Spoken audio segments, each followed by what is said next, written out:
তরুণ থেকে বুড়ো সব বয়সী মনোনয়ন প্রত্যাশীদের ঢল নেমেছে জাতীয় নাগরিক পার্টির এনসিপি প্রার্থী নির্বাচন সাক্ষাৎকারে। দলটির আসন্ন 11 জাতীয় সংসদ নির্বাচনের শাপলা-ফুলি প্রতীকে ভোটে অংশ নেবে।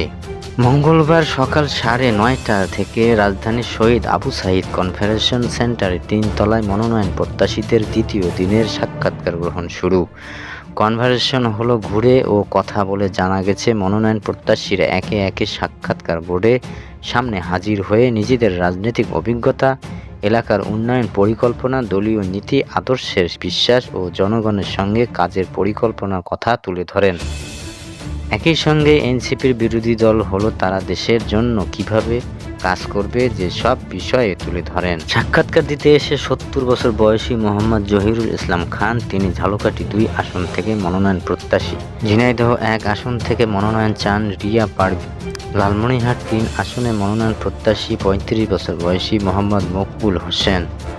শুধু এই 3 জন নয়, এনসিপির মনোনয়নের সংগ্রহ করেছেন 1484 জন প্রত্যাশী। এর মধ্যে 600 জনের সাক্ষাৎকার গতকাল প্রথম দিন হয়ে গেছে, আজ বাকিদের সাক্ষাৎকার চলছে।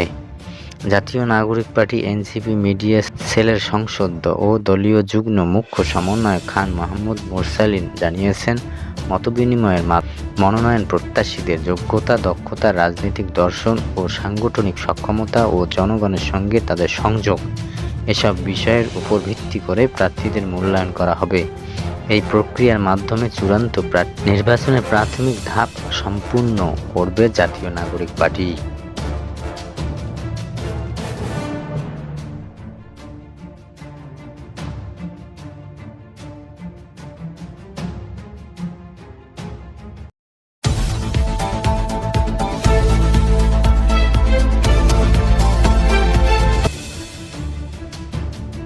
বাংলাদেশের ক্ষমতাচ্যুত সাবেক প্রধানমন্ত্রী শেখ হাসিনা মৃত্যুদণ্ড কার্যকরের পরিকল্পনা করছে ঢাকা।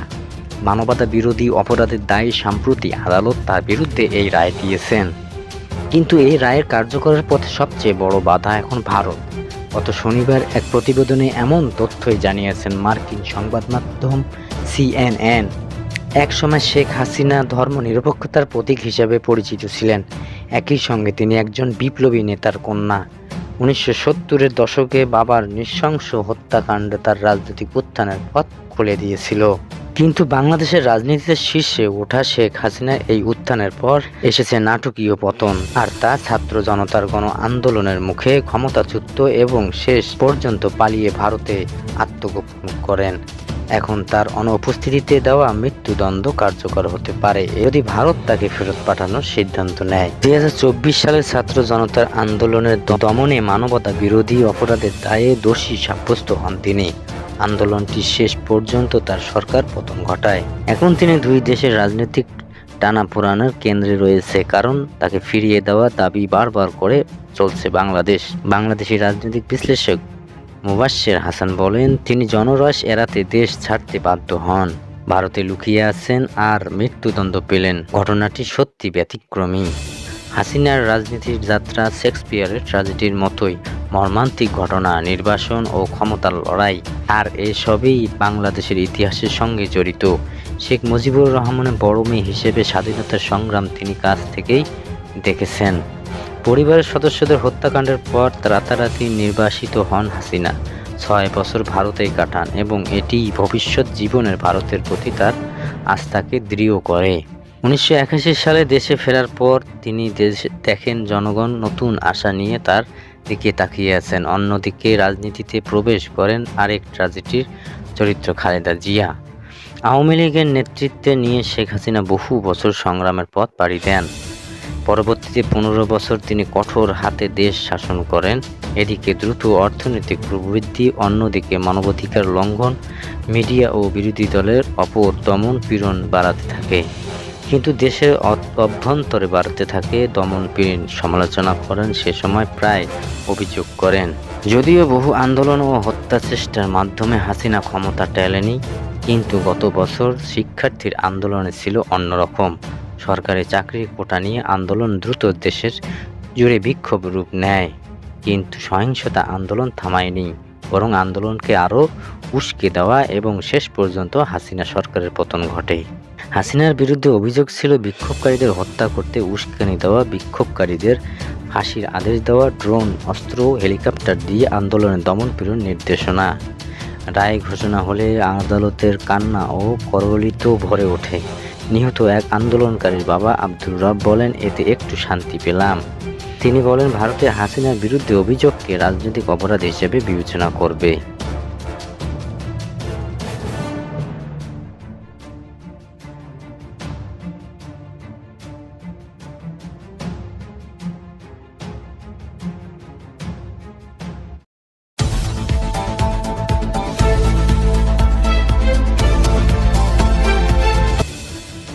গুম ও নির্যাতনের ঘটনায় মানবতা বিরোধী অপরাধের পৃথক দুই মামলায় শেখ হাসিনা ও সেনা কর্মকর্তা ১৩ সদস্যদের অভিযুক্তের বিরুদ্ধে অভিযোগ গঠনের শুনানির দিন ধার্য করেছে আন্তর্জাতিক অপরাধ ট্রাইব্যুনাল। দুটি মামলার একটির অভিযোগ গঠনের শুনানি ৩ ডিসেম্বর, অন্যটি ৭ ডিসেম্বর। এর আগে দুই মামলার ১৩ সেনা কর্মকর্তাকে আজ সকাল ১০টার দিকে আন্তর্জাতিক অপরাধ ট্রাইব্যুনাল ১-এ হাজির করা হয়। এদিন মামলার শুনানির দিন সেনা কর্মকর্তাদের সশরীরে উপস্থিতের পরিবর্তে ভার্চুয়ালি হাজিরা দেওয়ার অনুমতি চেয়ে ট্রাইব্যুনালে আবেদন করেছে তাদের আইনজীবীরা। এই দুই মামলার কারাগারে থাকা ১৩ সেনা কর্মকর্তা হলেন র্যাবের সাবেক অতিরিক্ত মহাপরিচালক brigadier general Mohammad Jahangir Alam, brigadier general Fayel Mostafa Sarwar, brigadier general Mohammad Kamrul Hasan, brigadier general Mohammad Mahbubul Alam, brigadier K M Azad, colonel Abdullah Al Momen, colonel Anwar Latif Khan. অবসরকালীন ছুটিতে র্যাবের গোয়েন্দা শাখার সাবেক পরিচালক lieutenant colonel Mohammad Shafiur Rahman, lieutenant colonel Saiful Islam Sumon, lieutenant colonel Mohammad Sarwar bin Kasem, DGFI এর সাবেক পরিচালক major general Sheikh Mohammad Sarwar Hossain, brigadier general Mohammad Mahbubur Rahman Siddiqui ও ব্রিগেডিয়ার জেনারেল আহমেদ তানভীর আমাহাজার সিদ্দিক। এর আগে গত ১২ অক্টোবর ঢাকা সেনানিবাসে একটি ভবনকে সামরিকভাবে কারাগার ঘোষণা করে স্বরাষ্ট্র মন্ত্রণালয় থেকে প্রজ্ঞাপন জারি করা হয়। ট্রাইব্যুনালের আদেশের পর সেখানে তাদেরকে রাখা হয়েছে।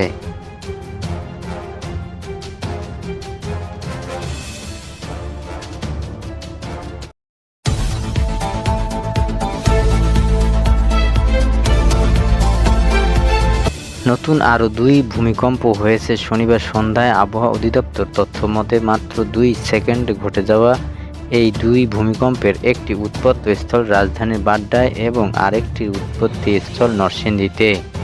এ নিয়ে গত ৩১ ঘণ্টায় ৪ বার ভূমিকম্পে কেঁপে উঠেছে ঢাকা ও এর আশপাশ। আবহাওয়া অধিদপ্তর আবহাওয়াবিদ তরিকুল নিয়াজ কবির জানান, আজ সন্ধ্যায় ঢাকায় পরপর ২টি ভূমিকম্প হয়েছে। এর মধ্যে সন্ধ্যা ৬টা ৬ মিনিটে ৪ সেকেন্ড রিক্টার স্কেলে ৩.৭ মাত্রার একটি ভূমিকম্প হয়, যার উৎপত্তিস্থল ছিল ঢাকার বাড্ডা এলাকায়। এর ১ সেকেন্ড পর সন্ধ্যা ৬টা ৬ মিনিটে ৫ সেকেন্ডের দ্বিতীয়বার ভূমিকম্প হয়, যার উৎপত্তি ছিল নরসিংদীতে। রিক্টার স্কেলের এটি মাত্রা ৪.৩। এর আগে একই দিনে সকালে নরসিংদীতে আরও একটি মৃদু ভূমিকম্প হয়। জেলা পলাশ উপজেলার সকাল ১০টা ৩৬ মিনিটে ১২ সেকেন্ডের ভূমিকম্পটি অনুভূত হয়। রিক্টার স্কেলে এর মাত্রা ছিল ৩.৩। এর আগে গতকাল শুক্রবার সকাল ১০টা ৩৮ মিনিটে ভূমিকম্পে কেঁপে ওঠে রাজধানীসহ আশপাশ এলাকা। শুক্রবার ভূমিকম্প সারা দেশেই অনুভূত হয়। ভূমিকম্পের সময় অনেকের আতঙ্কে ঘরে বাইরে বেরিয়ে আসেন। ভূমিকম্পের ঘটনায় শিশুসহ ১০ জন নিহত ও শতাধিক ব্যক্তি আহত হয়েছেন। সংশ্লিষ্টদের তথ্য মতে গত বছরের শেষ দিকে এবং চলতি বছরের প্রথমেই মাঝামাঝি সময়ে দেশের আশেপাশে বিভিন্ন মাত্রার অর্ধশতাধিক ভূমিকম্প হয়েছে। গত ১৫ বছরে ছোট বড় ভূমিকম্প হয়েছে ১.৫ শতাধিক, যা আশঙ্কাজনক। এছাড়াও কিশোরগঞ্জের হাওর দিয়ে মেঘনা নদী হয়ে বঙ্গোপ ও আন্দামানের পাশ দিয়ে দক্ষিণে একটি রেখা কল্পনা করা যায়। এটি হচ্ছে ২টি টেকটনিক প্লেটের সংযোগস্থল। এই দুটি প্লেটের মধ্যে পূর্ব অবস্থিত মিয়ানমার প্লেট ও পশ্চিম ভারতের প্লেট। এই সংযোগস্থল উপরে ভাগটির অর্থাৎ সুনামগঞ্জ থেকে শুরু হয়ে পূর্ব মণিপুর মিজোরাম পর্যন্ত অঞ্চলটি লগেট হয়ে আছে। বাংলাদেশের আবহাওয়া অধিদপ্তরের ভূমিকম্প পর্যবেক্ষণ কেন্দ্রে ভারপ্রাপ্ত কর্মকর্তা রুবাইয়াত কবির জানান, ঢাকা এবং এর আশেপাশে বিগত কয়েক দশকে সংঘটিত হওয়া ভূমিকম্পের মধ্যে শুক্রবারে সবচেয়ে শক্তিশালী এবং সর্বোচ্চ মাত্রার ভূমিকম্প হয়েছে। অকল্পিত নগরায়নের ফলে ঢাকায় ঝুঁকি মাত্রা সব সময় বেশি জানিয়ে হুমায়ুন আক্তার বলেন, ঢাকার এত কাছে গত কয়েক দশকে বড় ভূমিকম্প হয়নি, কয়েক প্রজন্ম এরকম ভূমিকম্প দেখেনি। ভূমিকম্পে ঢাকা বিভিন্ন জায়গার ভবনে ফাটল ধরা প্রসঙ্গে বিশেষজ্ঞদের বলেন, এখন এমন ক্ষয়ক্ষতি হবে, ঢাকা শহরে প্রায় ২১ লাখের মতন ভবন রয়েছে, তার মধ্যে ১৫ লাখ একতলা, দোতলা, ৪ থেকে ৬ তলা ভবন প্রায় ৬ লাখের মতো, ১০ তলা ২০ তলা রয়েছে। ঢাকার ১০০ কিলোমিটারের মধ্যে মাত্র ৭ মাত্রার ভূমিকম্প হলে ২-৩ লাখ মানুষ হতাহত হবে।